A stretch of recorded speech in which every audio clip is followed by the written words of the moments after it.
परियोजना के कुशलतापूर्वक संपन्न कराने के लिए मानव संसाधन खास करके जो हमारे अलग अलग बीटेक वाले, कंप्यूटर साइंस वाले उच्च शिक्षित विद्यार्थियों के लिए रोजगार के बड़े अवसर उत्पन्न होंगे। और यही प्रधानमंत्री के मेक इन इंडिया के मंत्र को साकार करने का एक महत्वाकांक्षी मंत्र बनेगा। परियोजना उसी प्रकार से लगाई गई। प्रसन्नता का विषय यह है कि इस महत्वपूर्ण परियोजना में रक्षा मंत्री स्वयं हमारे बीच उपस्थित रहने वाले हैं। माननीय कृषि मंत्री जी का, चूंकि ये लोकसभा क्षेत्र है तो माननीय कृषि मंत्री शिवराज सिंह जी चौहान भी रहने वाले हैं। माननीय रेल मंत्री भी उसमें उपस्थित रहने वाले थे, लेकिन उनकी एक समान रूप से किसी और काम आने के कारण से वो हमारे लिए तकनीकी रूप से जुड़ेंगे, वर्चुअल रूप से जुड़ेंगे, जिनका आशीर्वाद हमको मिलेगा, क्योंकि रक्षा मंत्रालय का BEML संस्थान बनाएगा और रेल कोच के सारे काम का ऑर्डर देने का काम रेल मंत्रालय करने वाला है। तो आज़ादी के बाद ये एक नए प्रकार के दौर में हम अपने निवेश अभियान के आधार पर राज्य के युवाओं के लिए, समृद्धि के लिए,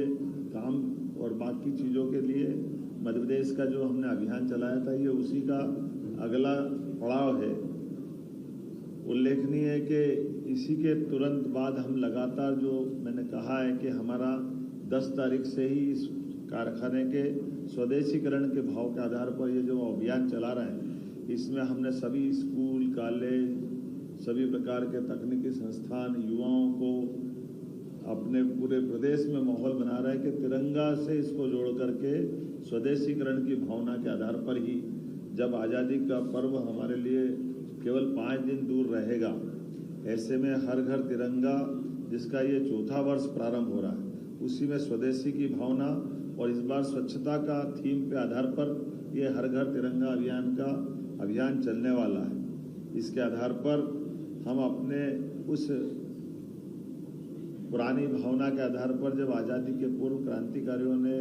स्वतंत्रता सेनानियों ने, आम नागरिकों ने संघर्ष करके देश को आज़ाद कराया, लेकिन ये भोपाल रियासत हमको याद भी दिलाती है, यहाँ तिरंगे का ज़्यादा ही महत्व है।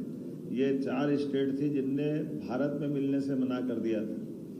ये स्टेट उस नाते से भी याद की जाएगी जिनने पाकिस्तान से, यहाँ के राजा नवाब ने पाकिस्तान से मिलने की बात कही थी, लेकिन यहाँ के नागरिकों का संघर्ष, यशस्वी तत्कालीन उप प्रधानमंत्री और गृह मंत्री सरदार वल्लभ भाई पटेल की कुशल रणनीति के अंतर्गत 600 से ज़्यादा रियासतों ने स्वतः, लेकिन ये 4 रियासतों के लिए ये यहाँ के नवाब ने तो यहाँ का पैसा पाकिस्तान के स्टेट बैंक में डाल दिया था। ये कुछ आगे ही बढ़े थे, लेकिन उसके बाद भी यहाँ के नागरिकों के संघर्ष से हमारा अपना राज्य का प्रमुख राजधानी का केंद्र बना भोपाल रियासत। यहाँ की नवाब तत्कालीन बेगम साहिबा ने पहली बार 40 लाख रुपए से अंग्रेजों को उधार दे करके रेल नेटवर्क खड़ा कराया था, जिसके आधार पर नर्मदा नदी को पार करने का रास्ता बना, जो दक्षिण भारत के लिए दिल्ली से दक्षिण का रास्ता खुला है। इसके पहले यहाँ से सीधे दक्षिण जाने के लिए कोई मार्ग नहीं था।